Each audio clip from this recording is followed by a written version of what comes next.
We're live. What's happening? Welcome to another live session. 0 people. It says 0 people watching. I'm hoping that's not right, but maybe it is. I don't know. It's been 2 weeks since we did one of these. And it's because things have been busy, so we're doing another one. Oh, whoa, from 0 to 17, just like that. Boom.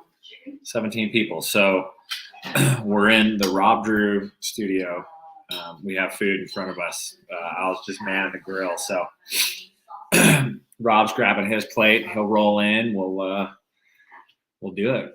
We'll get it rocking. We'll answer some questions. We have a couple topics that we want to talk about, but I threw it up on Instagram to see if any questions. So any questions, you can throw them out.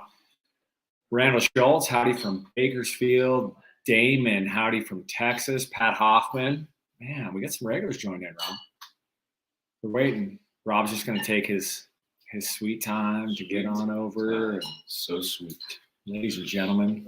What's happening? Here he is. Hello from San Diego. San Diego. Let's pull that one up. San Diego. You know who's going to San Diego this weekend?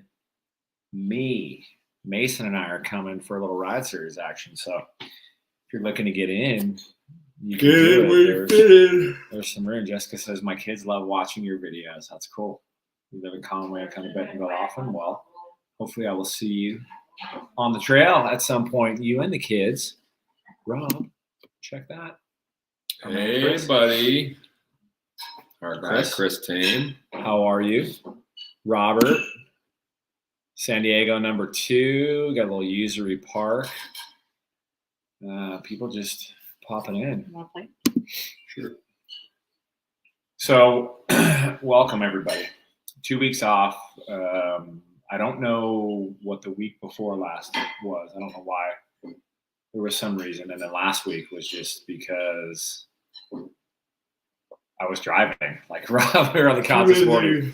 I said we need to do a live session. He said, I was surprised we didn't do one last Thursday. And we didn't do one because we were driving. Mason and I were driving. And it's funny because I could have done it, but nobody's going to tune in. Heather DeCarroll says hi from Texas. It's funny. You have a similar last name to Mason. Could be. Yeah. I know a guy named DeCarroll. We might get him to pop in here in a second and say hi. Yes, Chris, I did scratch your future FB 29. And yeah, we can open with that. I know a guy who can fix it. Thankfully, I know a guy who can fix it. At the end of the day, that was a pretty rough crash, but the worst part of it so far was the frame and the derailleur gouging. I think, thankfully, like to crash like that and have that be the worst part of it. Yeah. It was. It's one of those things, you know. It's one of the main topics we want to talk about was riding new terrain and trying to minimize the damage that can be done on new terrain. How do you mitigate the risk? And that was something that it happened. Like I've ridden that section of that trail before, and I don't know that I ever came through it pedaling. And so it was one of those things where it was just a tiny bit off to one side, and boom, that was it. Boom. It happened pretty quick. I was on the ground, and yeah, no bones were broken. No bones were broken, thankfully. So, you know, it could have been worse. I'm sore. I've gotten more sore the past couple of days, but you know, other than that, there was nothing, thankfully, too crazy about it. And we had a great ride after that. So what's up, Josh Blum? Hey, buddy. Everybody doesn't know Josh. Trail Effects Podcast. Check that out. Got another Australia checking in. Yeah, that crash was rough, but it wasn't that bad. It wasn't fatal. It wasn't fatal. And one of the things we talked about with situations like that when you're at a new trail, and Mason and I have been riding it the last couple of days, and he's been really good about doing the things that we feel you should do when you're on new terrain to try to limit some of that damage. And he's checking it up. he's trusting us. He's asking questions when he needs to, but if it doesn't feel right, he backs it down, and he's just Pre-ride, reride, free ride. Yeah, very much a pre-ride, re-ride, free ride. But in this situation, it's kind of different because you don't always. I'm not going to say you don't always have that luxury, but sometimes it just doesn't make sense. You know, when you're coming over and whoa, hey, the trail monster coming in. Yeah. We're downloading the footage from the event. We got some great pictures. You hitting some big jumps. So, and I became a new subscriber. So hopefully you saw that earlier. Thank you for the $5 super chat. And then hello from Northern Wisconsin, fat bike race this weekend. What does that mean? Fat bike? Do you know? Fat tires in the snow, probably. I know. I'm joking. Oh. I'm joking. I'm trying to say no, that I would never show up and ride a fat bike. I've heard it's fun. I would ride. I've heard it's pretty fun. So yeah, minimizing some of that damage, I think, that could potentially happen is chilling. Like right here is a good one. Go super chill on the first run down, and even if my buddy's going for a PR KOM, I say let it go. Let them get that KOM. I'll take it easy. I'll take it easy and see what happens the second, third, or fourth run down. What about you, dude? When you go to a new place, what are you thinking? Somebody who's the trails trust, that's always very beneficial because you can key off them, you can use them for a reference, but if you're riding it blind, I agree that the ticket is to just check it because it's always better to be able to get another lap than to get a ride to the hospital. Yeah, you talk about somebody you can key off of. This guy's a good one right here. You know, the Red Mountain Goat. That's, I think, part of it. Just across the board, I would say if you're new to a spot, you're by yourself, definitely check it out and look at things. And it's hard, too, because if you don't know who you're riding with, how do you know to trust that person? Like, I've been places where people said, this, and this. And I would said, I'm going to. If I went to a strange place and there was just a local person that claimed to be good, if I didn't know them, I don't know that I would trust them. I mean, I guess if you ride with them long enough, you can get a feel for whether they seem competent. Yeah. But there's people where there's people like Alex where I'll ride over my head to keep up with him because I know that what he's doing is within reason. But if I'm in a strange place following somebody that I don't know that well, I might be a little more apprehensive. Yeah. Yeah, Pat, we're in Phoenix. That's why I'm sitting here with this guy. So we've been riding at South Mountain. We're going to roll over to San Diego this weekend for a Ride Series clinic before we come back. And then I'll fly home for a week and then come back out for the Sedona Mountain Bike Festival. So very excited, obviously, for the Sedona Mountain Bike Festival. 64 people going. Anybody out there heading to the Sedona Mountain Bike Festival? We're going to be there. We're going to be doing some rides for Trail Manos. We'll do it for Cushcore. Heather needs the chicken recipe. So I'm going to do the chicken recipe. It's funny, too. We got to talk about something here. So did you see how the sweet potatoes? Did you like the sweet potatoes? Sweet potatoes he likes. So apparently Mason, he claims he's never had sweet potatoes. So we have a bunch of sweet potatoes. So he's eating sweet potatoes for the first time. I'm figuring he likes the chicken. At least I hope he likes the chicken because when I put it on the grill, he's like, "Oh my god, that would be good." Asiata chicken. Yeah. Mm-hmm. That's good. So Robert's asking if we'll do Noble Canyon again. Right now we won't because Rob's birthday is early next week.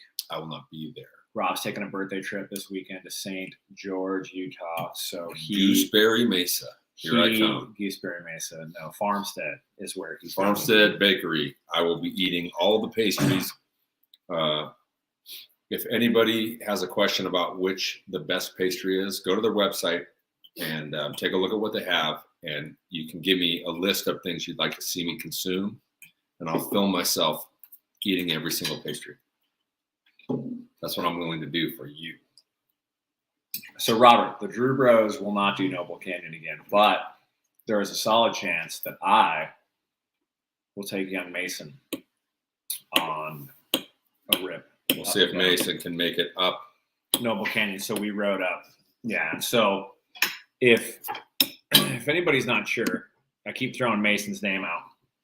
I made some posts on Instagram. Mason is the first employee that we've hired for the ride series. What is that? Elbow cough? On what? I didn't get that. I don't know. So apparently he likes the chicken. Mason is the first employee that we've hired for the ride series. Yes. And we weren't necessarily going to talk about that, but I think that's a pretty good thing to discuss. Because you and I have chatted about that for many, many years. Yeah. And what was the biggest impediment to hiring somebody for the ride series, in your opinion? Because I have mine. Well, temperament is critical. We need somebody who can ride a bike, obviously, but that's an easier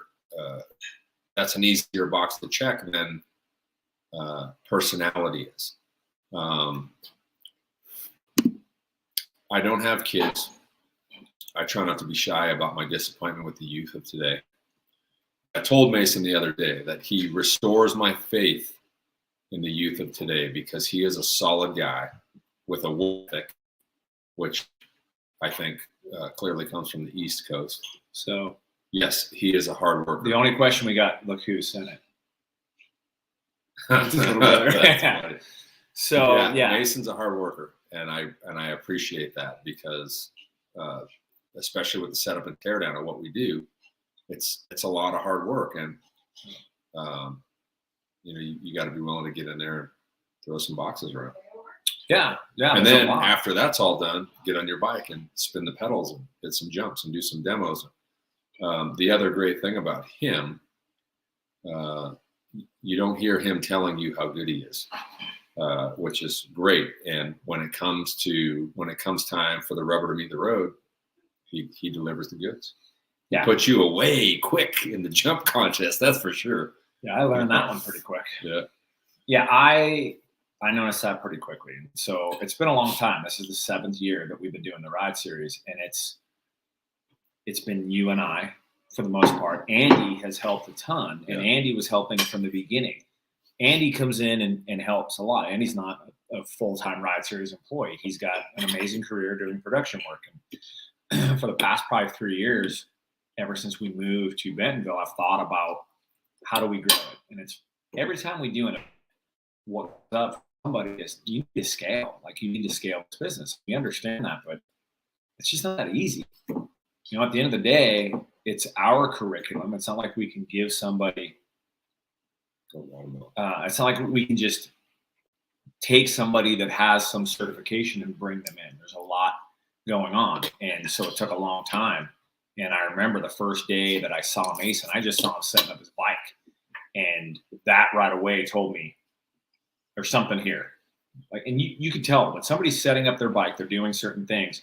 They give you clues. There's contest clues about what are they doing, why are they doing it, and where some of that might have come from. So a lot of the things he was doing told me this guy has a moto background. And then he dropped in on the trail, and I quickly could see that he had a moto background. It was very evident in his riding style, and the way he rode was very fluid, was very smooth, was very stylish. So that was something that I really appreciated. And quick sidebar, Pat Hoffman, thank you. $5 super chat. Excited to see you at the ride series in Bentonville with your teenage son. That's gonna be a good one. You're gonna have fun. Patrick. Easy answer, yes, of course he is. He'll always do that. He's lost his privileges. Yeah, so it was a long time from when we first met Mason to when we talked about potentially coming on board and working through what it would look like. It's still very new. Like it's a strange life, man. We work really hard when we work really hard, but then we have some downtime during the week to talk about things and try to go make some content. Like David talks about, the videos have made a huge influence in his writing. And I'm excited to see you on March 25th. And what's even more exciting, I think, is you've watched the videos, so you understand what we're talking about. You already have a great feel for it. And what I'm hoping to do with Mason, it's multifaceted. You know, obviously we want him to try to step into the role that we're in at some point, and we're not going to rush that because he's young. You know, he's really, really young, but he rides well. Like Rob said, he's got a great temperament. He's not there. He won't tell you how well he rides. He'll show you how well he rides. And that's something that I appreciate. That temperament is hard. There's a lot of people that ride bikes really well, but those people can't exist in our ethos. It doesn't, they don't have it. And it's not that they're bad people. It's something against those people. It's just, it's a very unique environment. And we've said that many, many, many times. He and I have had very interesting lives. We've had a lot of experience, and that is what makes the ride series what it is. It's not just because we can ride well on bikes.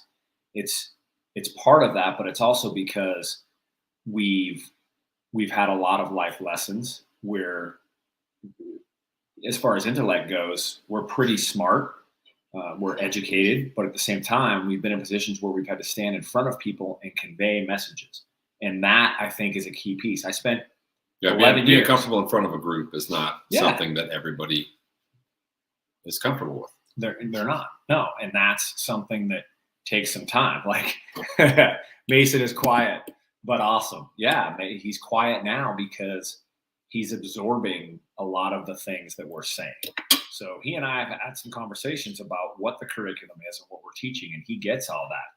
He understands how to do it. It's a matter of listening to how we teach it, kind of picking up on how we say certain things. He's in data acquisition mode, right? Very much in data acquisition mode. And the great thing about it is there's no rush.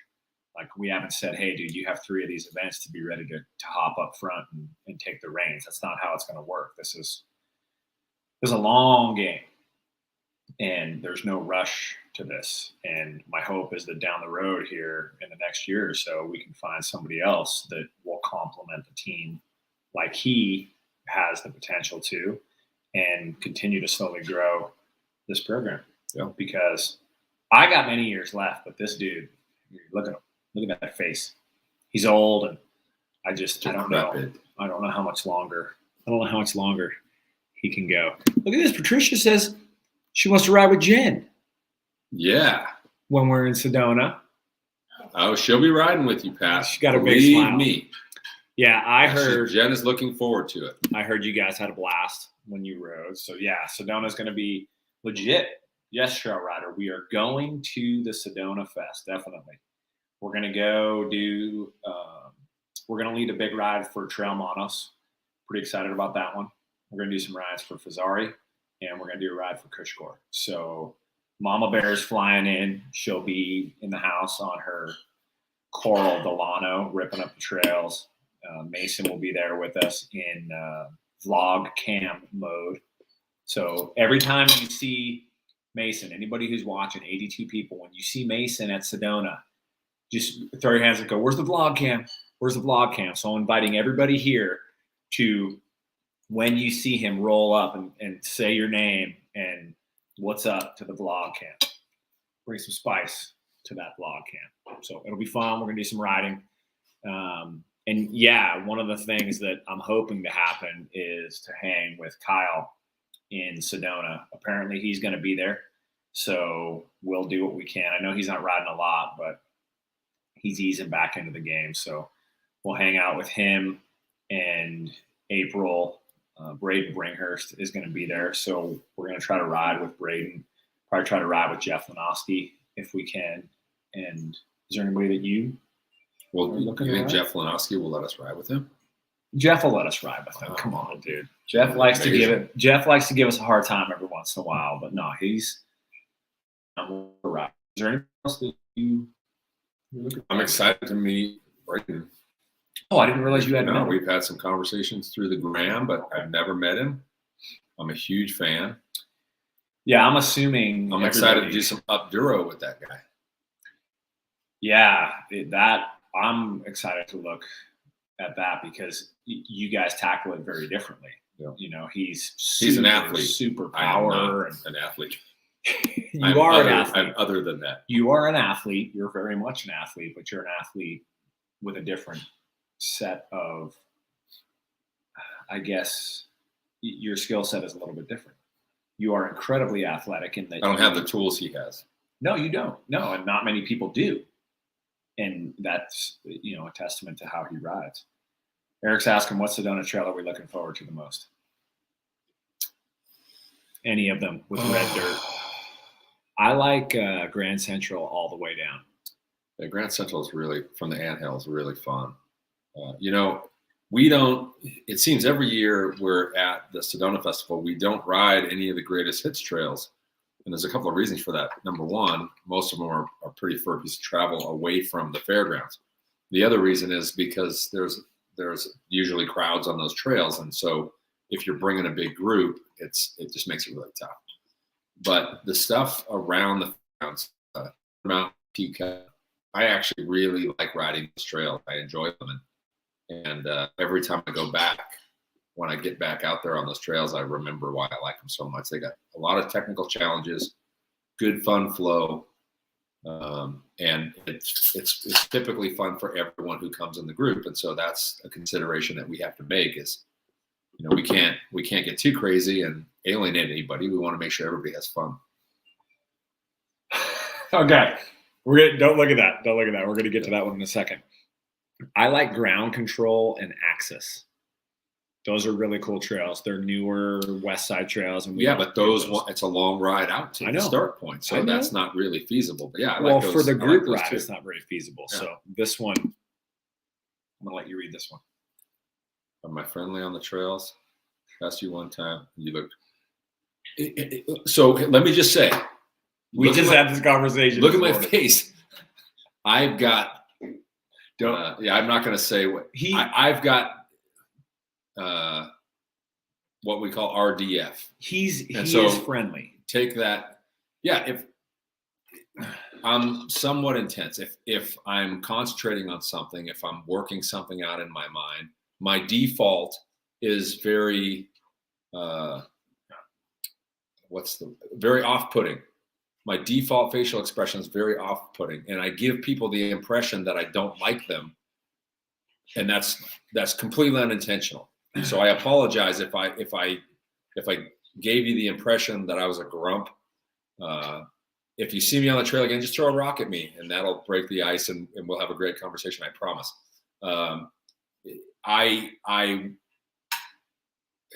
Man, I'm sorry about that. I really feel bad because when I'm out on the trail, it's the best times of my life, and I love to try to share that with anybody who's interested. So I'm sorry that I didn't have a chance to connect with you. He's laughing about it. It's okay. We had that conversation this morning. I ran into somebody in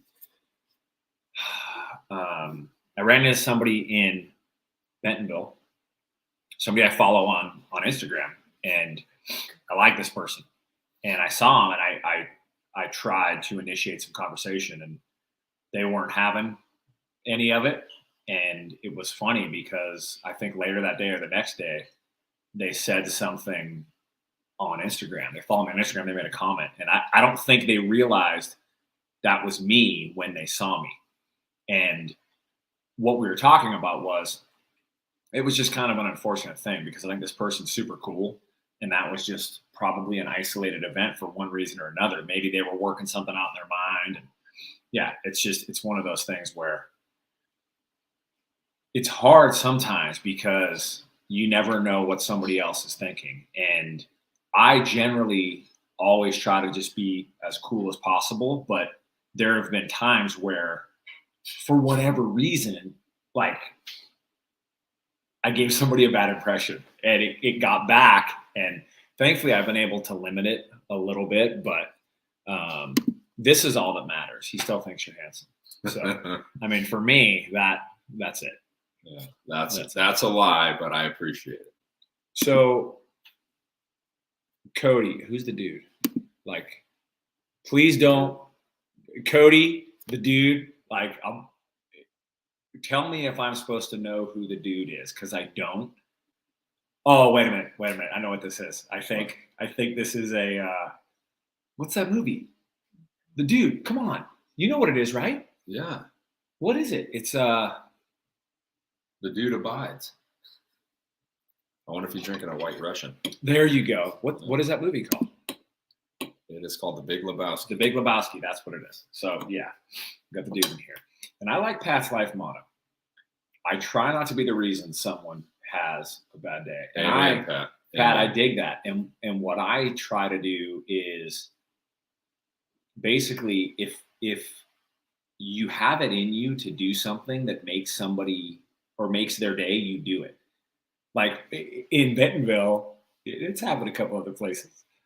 People say, hey, can I bother you to take a picture or a selfie or something? And I laugh and I tell them seriously, like, do you really think it bothers me? If somebody who from YouTube is bothered by you asking them to take a picture, punch them right in their throat. That is foolish. Like, no, I think it's super cool. Sometimes I think it's cooler than some of these people ask them to take a picture.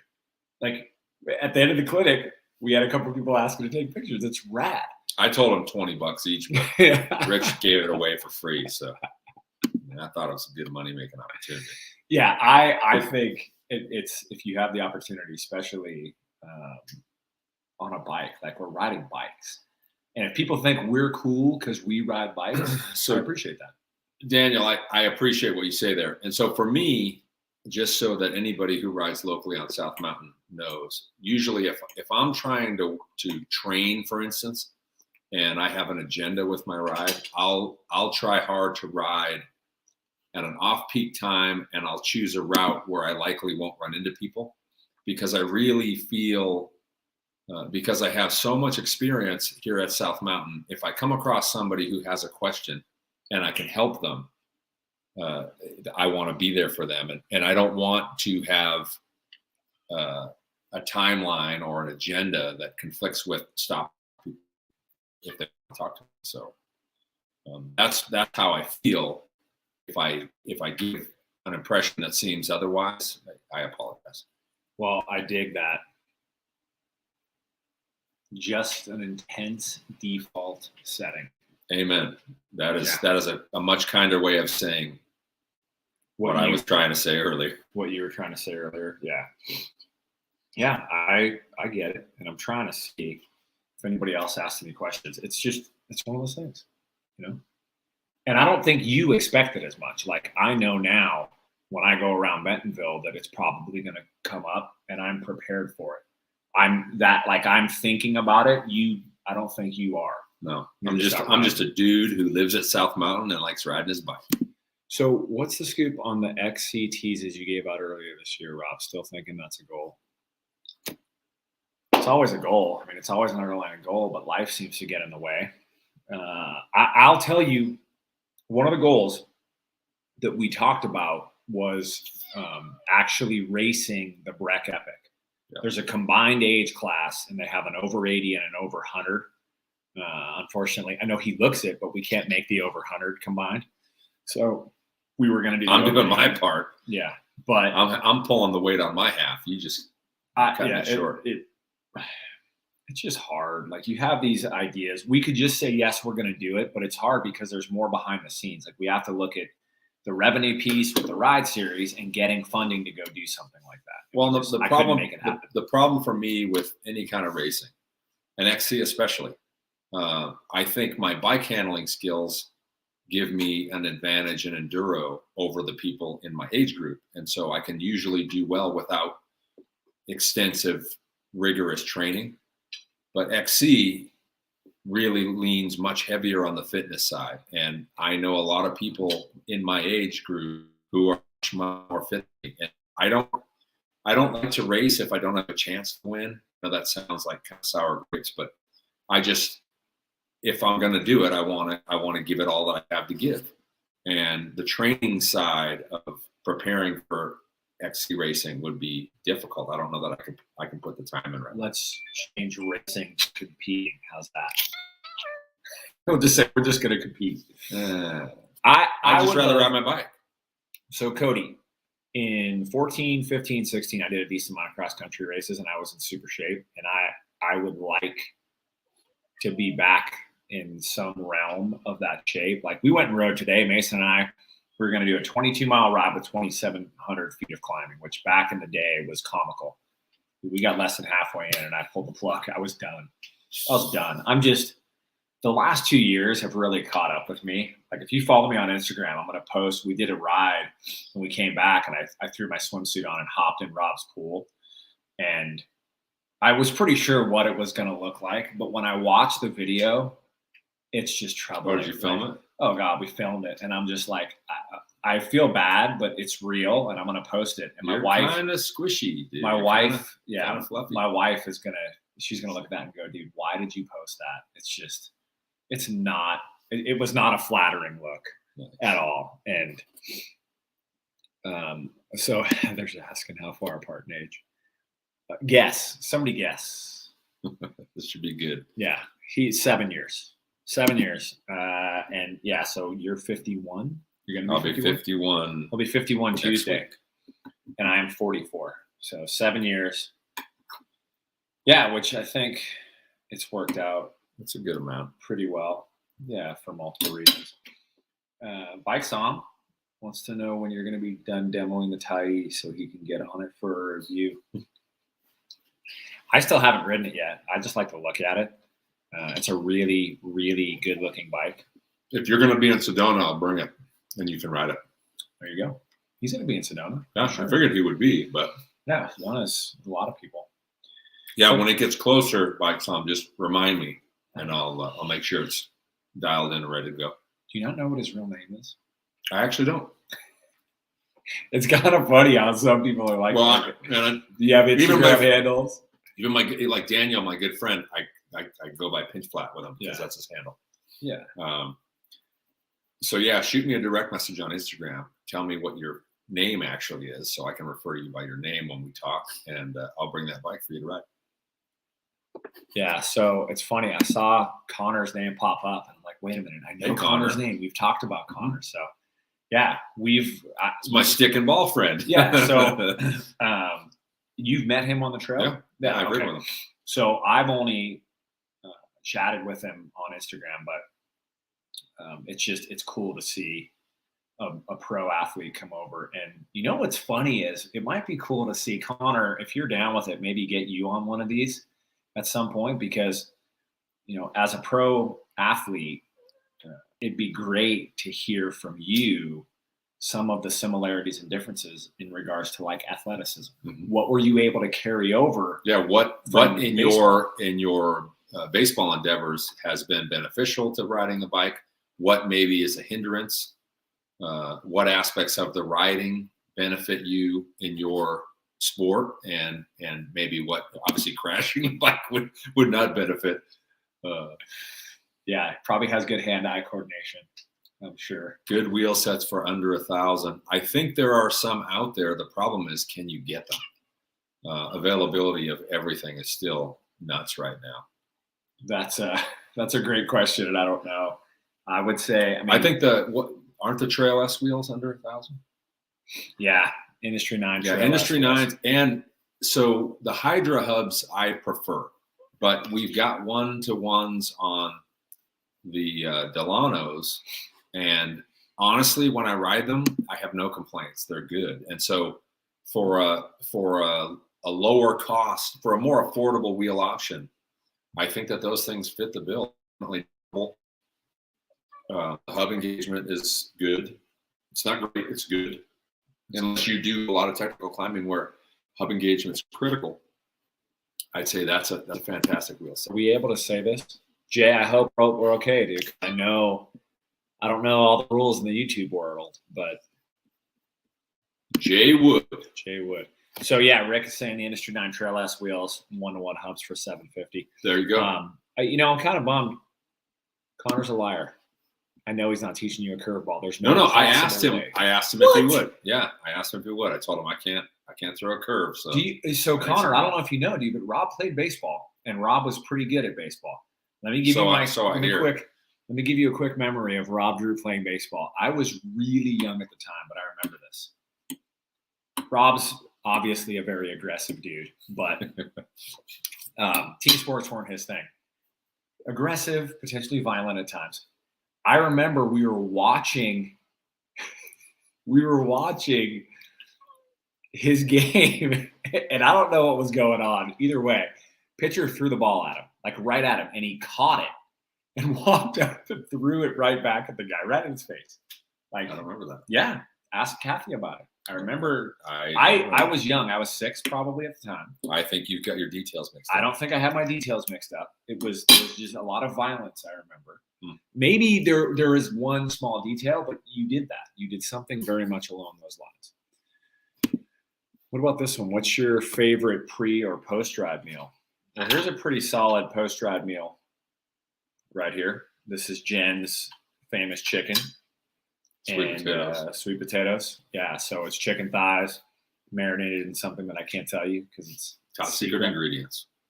Jen's ancient Brazilian secret. Yeah, ancient Brazilian secret. And then sweet potatoes. You cube sweet potatoes up. You put like coconut oil, salt, cinnamon. Wrap them up in foil and put them on the grill. But it's funny. Pre-ride, I think it depends. Like if I'm just going out for a little cruise, sometimes I'll have like a bulletproof coffee sort of thing or. Post-ride meal, there's a place, if you're familiar with my town, close by South Mountain, there's a restaurant called Hillside Spot, Warner and 48th. After the ride, you go there, you get the breakfast burrito, 1 pancake, and a very large sugar-free vanilla almond milk latte. And that is the best post-ride meal that I can recommend. You could, if you're really feeling it, and you put in a lot of miles, you could go 2 pancakes. 2 pancakes. All right. Lance, you're signing up for the ride series in San Diego. Yeah, of course. You can bring your EMTB. It's a bike. You can. Like there's some nuance difference, but yeah, heck yeah, I'd love to. Now hit pay, Lance. Now hit pay. Martin. Rob didn't crash. Rob's bike crashed with me. My bike crashed with Rich on it. So it wasn't Rob, but I can tell you, the person. Yeah, I did post it on my page, but if you go back and watch the video, you'll see me take off first, and then Rich is behind me and crashes. This is a good one. The dude sipping on his White Russian saying he's going to not quit. He hit middle age with no excuses. Well, look forward to many more years, buddy, because I think I got at least 10 in me. And I'm not giving up. I got a tiger by the tail, and I'm not going to let him go. There's a couple things here. Let's unpack. Let's lean in and unpack a couple things here. So the first is, there's 3 here. That's cool to hear that. Like to motivate anybody anyway is pretty rad. I appreciate riding bikes because you can do it for a long, long time. Like I'm 44. You're 60 or 51. We're both riding really well right now. Like I don't know that I've ridden better technically. Well, for me, that's the greatest thing. I think probably in 2019 when I got hurt really bad, my sentiment was if I can just hang on, if I can just slow my degradation as a rider and mitigate my loss of ability over the next decade, I'll be thrilled. And this year, or I should say in 21, not 22 yet, it's still early, but in 21, I was able to knock off some KOMs on trails out here that are very competitive, pretty gnarly. And that the KOM thing wasn't so much the issue for me. The PR was. The fact that I can go faster than I have gone before on some of these trails was pretty thrilling for me. And especially to do it in a way that I didn't feel I was taking tremendous risks. Makes me think that I was the mental side of it, I had tightened up some. It's not how fast you go, it's how well you go fast. That's true. Remember that one? Yeah. Yeah. That I think is a very important phrase. And you can tie that back in to what we do with the ride series. Like part of why we're so passionate about it is, in a way, statements like this. You know, age doesn't really matter that much when you're riding. You have the ability, even into your 60s and 70s, to ride. Your bike doesn't know you're old. Your bike doesn't know you're old. It doesn't hold it against you. If for some reason you're lacking some technique, you lack the basics, you don't understand maybe how to hit a certain area, you just don't have it. You want to give it a try, but if you're armed with some knowledge and some understanding of how and why, then you can maybe avoid some of those injuries and keep growing as a rider for many, many years. Yeah, I definitely think physically I'm not the best I've ever been, and not as good as I've been, before being hurt, but finding a way to kind of mentally compensate has been thrilling. That's funny. Cotter says if somebody stepped in with RDF, he'd be scared to give him something in the zone. No chin music for me, baby. Rob, you have more than 10. I know an 80-year-old that still rides single track. Yeah, see? No, I do. I do too. And so I only hope.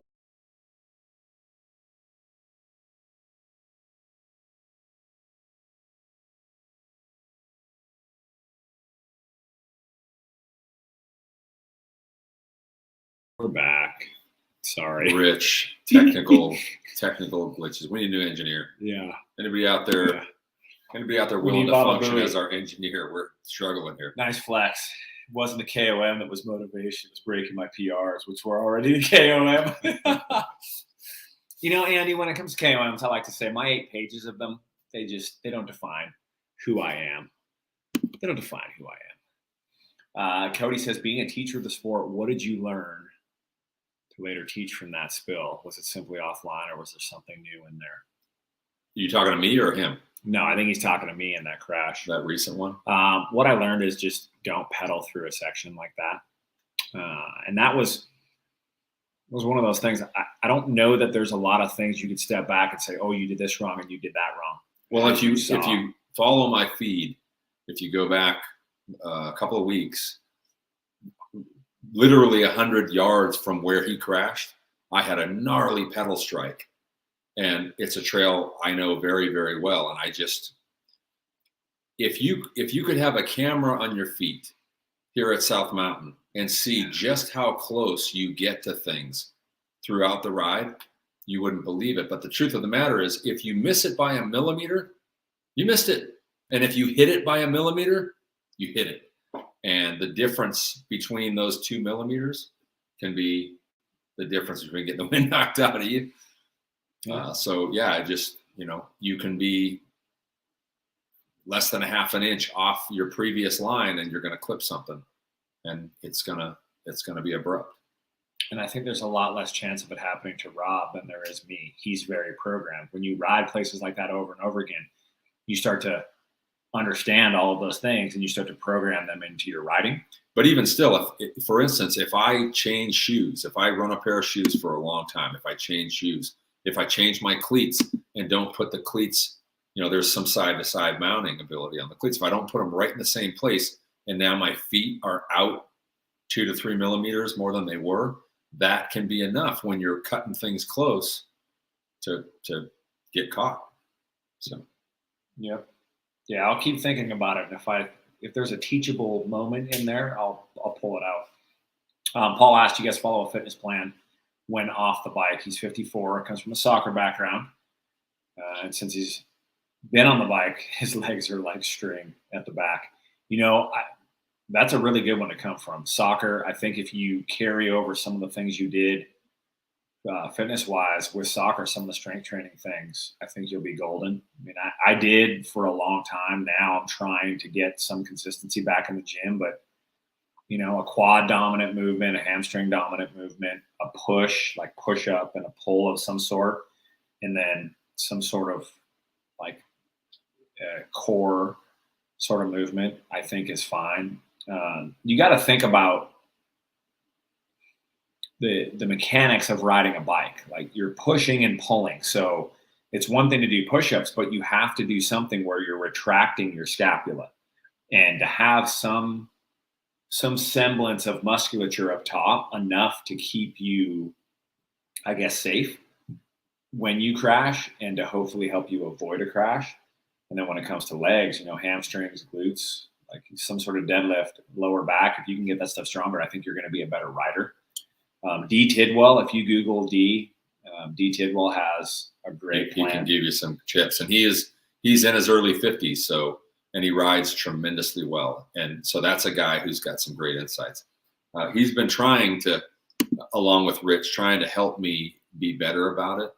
In regard to the legs, I always felt if I rode the bike a lot, my legs would get stronger, and they don't. They get thinner, and somehow they find a way to do the job with less on the bike. So trying to find some exercises off the bike to keep strength and mass, if you want it, I think is critical. Yeah. And it's interesting to talk. Whoa.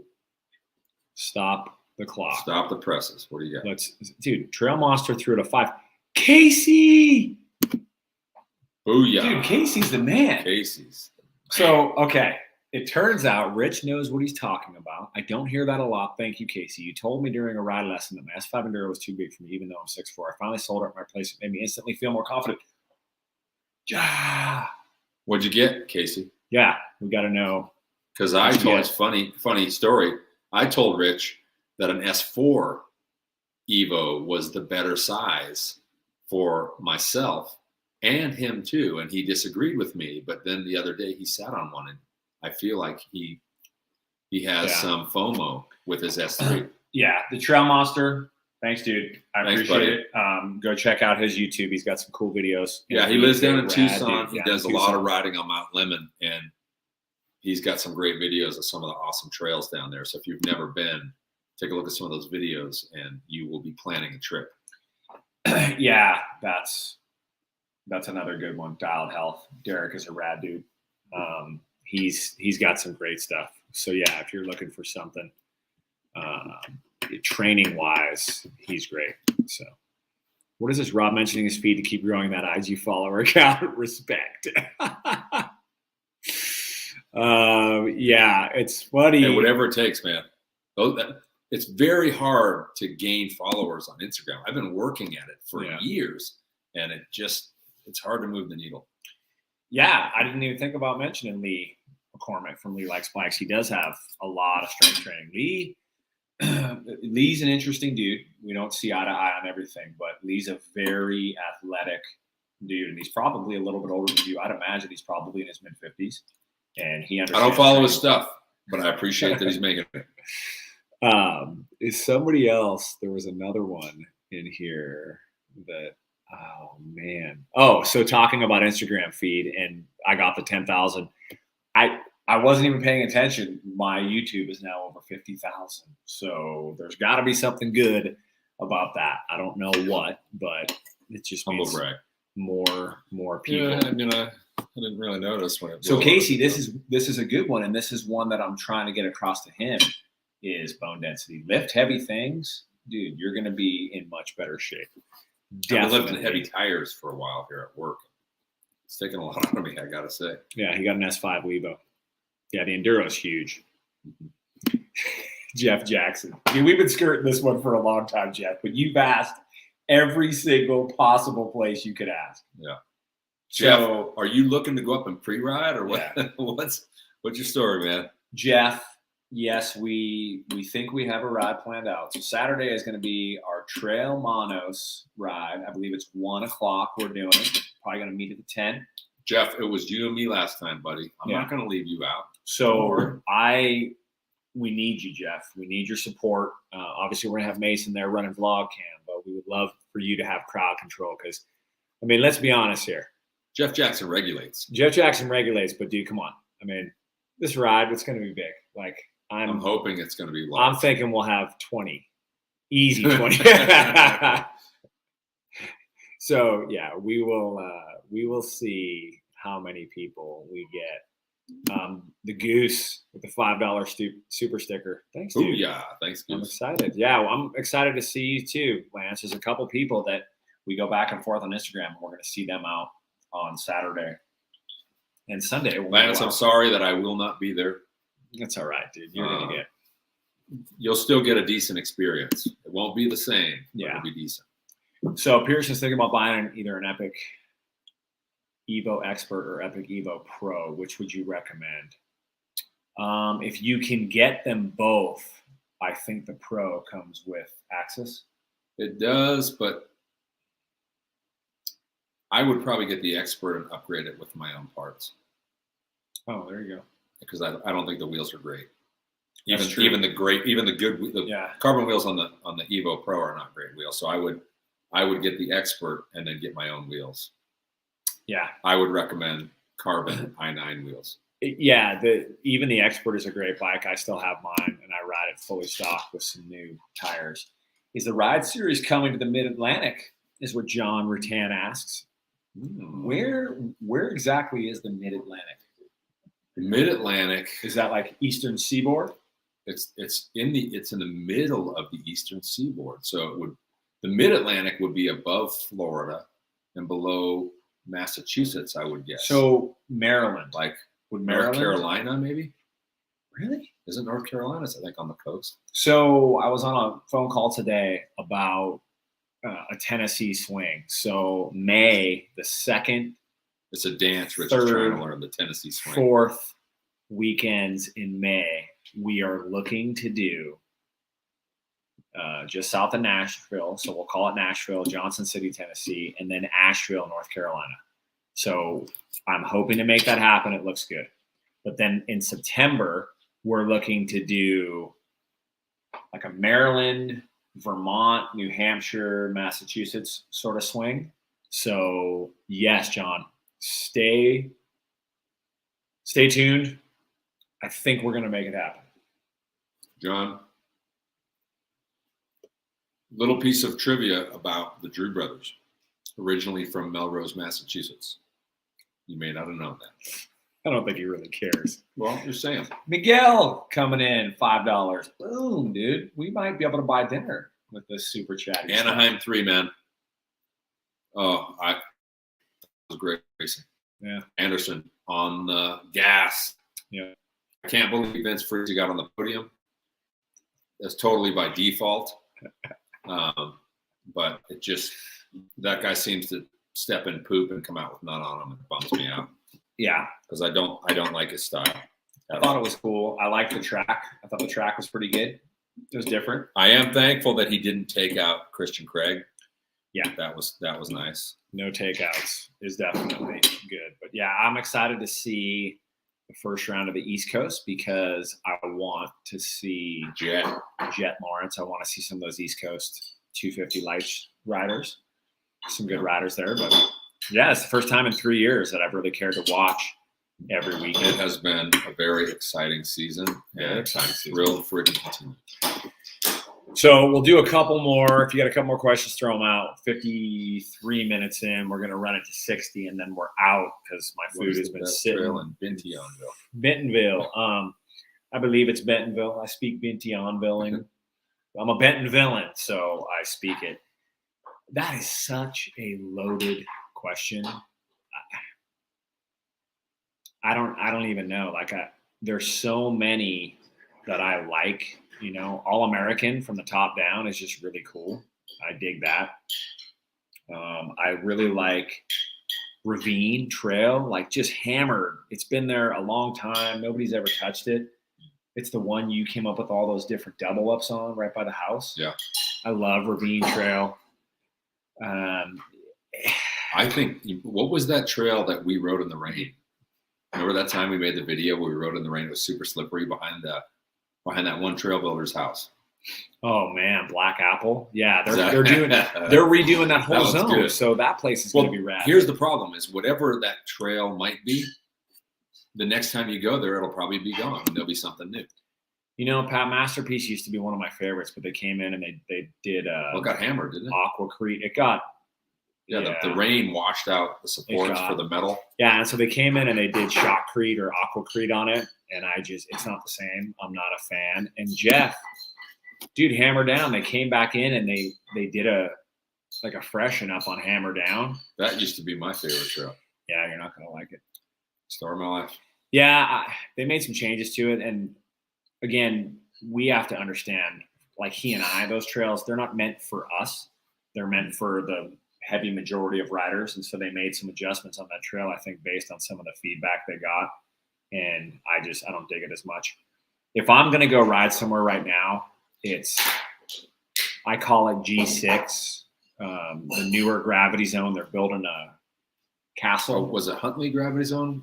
That was Huntley's. good. Yeah, that was Huntley's really great. Huntley's got some good There's stuff. some fun trails, good jumps, Yeah, Huntley's and they're got some good longer stuff. rides. They're not They are 10-second runs. Yeah, this G6 one, it's got one that's not even a minute, but it's called Dragon Scales, and it's pretty cool. Now, Ruckman asked this. Yes, there's a little bit, but now they're building in some tech, and they just did this new zone that's a little over 2 miles long. They're building unnatural tech. That's nothing but tech, and so I'm excited. I haven't ridden the whole thing, but what I rode is fun, and I'm excited for coming him out to clean it all. This is a good one. I think we'll get close to wrapping it up with this. If we were not leading trail rides at the Sedona Festival, which bikes would you like to demo?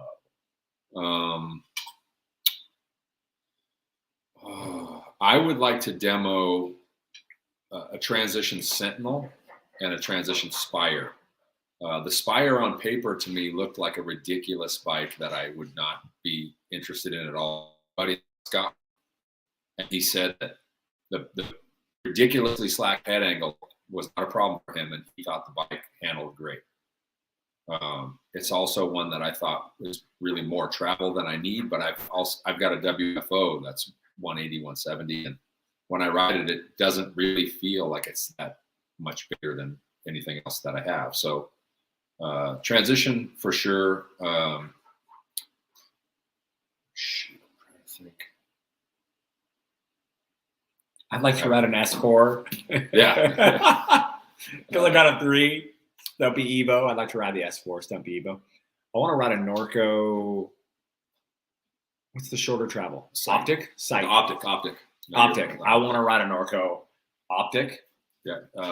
Alex had one of those too. Yeah. And I think he liked it. Yeah. It's funny, Eric. I don't have anything. I'm trying to.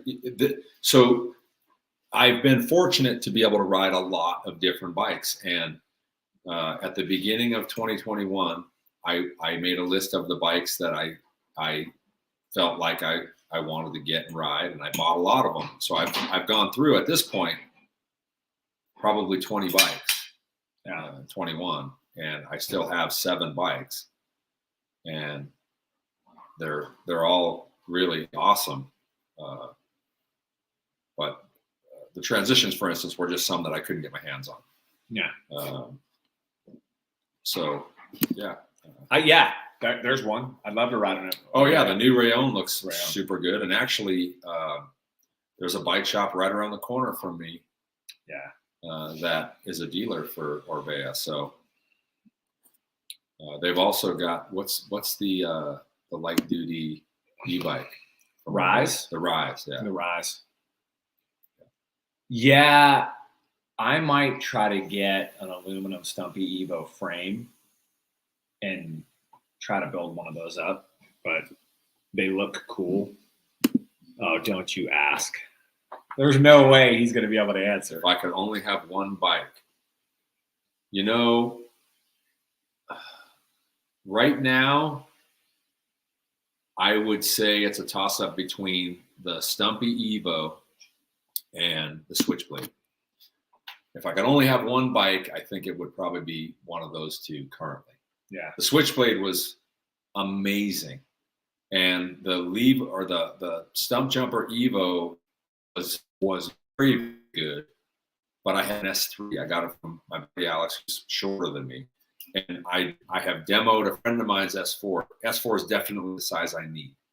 But I have not ridden my own S4 set up my way. So I know how good the Switchblade is for me. And I can't say that the Evo would be as good or better until I get one and ride it. But I'm aspiring to get my hands on one. What? The S4. Yeah, so if anybody knows of somebody with an S4 they want to sell, I'm in the market. Eric, Izzo is very good. That's another one. If I can get a large Izzo, I've got a medium that Mason's probably going to take over, which is just as well because it's too small for me. So, Eric, the Izzo is amazing because Mason put the 150 Fox 36 on it, and it really transformed that I bike. thought somebody said you should do that Anyways, earlier. So he and I went out today ripping around on the Izzos yesterday and today. And so we got some videos. So hopefully tomorrow I'll get something edited and give you a little update on the Izzo with the 36. It is rad. To answer this, no, I have never ridden a Mega Tower. I have not ridden anything. I've ridden no Santa Cruz bikes. Haven't for years. The Jank Jedi. Chances of another Phoenix Gilbert TRS clinic this fall? High. Chances are high. So yes, you can guarantee that probably November, maybe December, there will definitely be one. And John asked if there's a minimum age. No, we don't put a minimum age on the ride series attendance because we kind of put that ball back in your court. If you have a child that you want to bring and you feel like not just their riding is at a level that it would be beneficial to them, it's more their ability to handle that environment with a bunch of adults. And that's something that in my face, if I'm not going to scare them, and Rob's face. Yeah. I mean, we've had plenty of 9, 10, 11-year-olds come through and they have a great time. So yeah, we don't.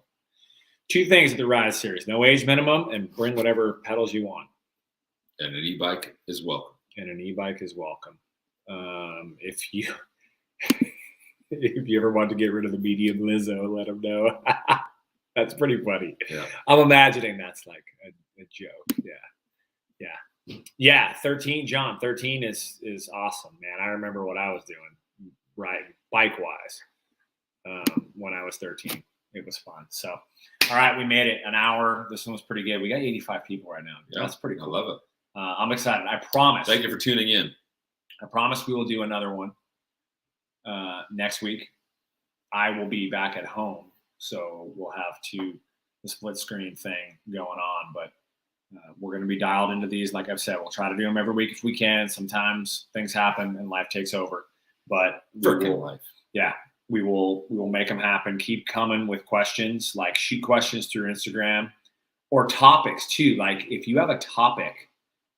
And again, we're still trying to figure out how this works. I throw out live Q&A because that seems to work the best. Yeah. We just kind of get freestyling on whatever comes up. But if somebody has a topic, like one that we were going to talk about was cheating in enduro races. And so I just don't know that everybody will, I don't know if that'll resonate with everybody. So let us know topics. We appreciate that. Well, but we could expound on the discussion you and I had and get input from the people who are joining in to see if they share our sentiment or if they feel maybe somebody's got a different view of it. Yeah. But yeah, so at the Rob Drew, at the Rich Drew is the best way to get a hold of us. Questions, things, people. Like if there's people that you would like on, not even specific people, but somebody who's in a certain realm. Like we had Jason Blodgett on to talk about suspension. I mean, we could reach out to anybody and hopefully get some more people on. So yeah, that's it. Have a great night. Stay positive out there. Like Pat said, don't be mean on the trail like me. Don't be mean on the trail like Rob. And we will do it again soon. And have a great night. Finish our food. Over and out, everybody. Thank you for tuning in. Peace out. Peace out, Dumpers. I'm going to eat now.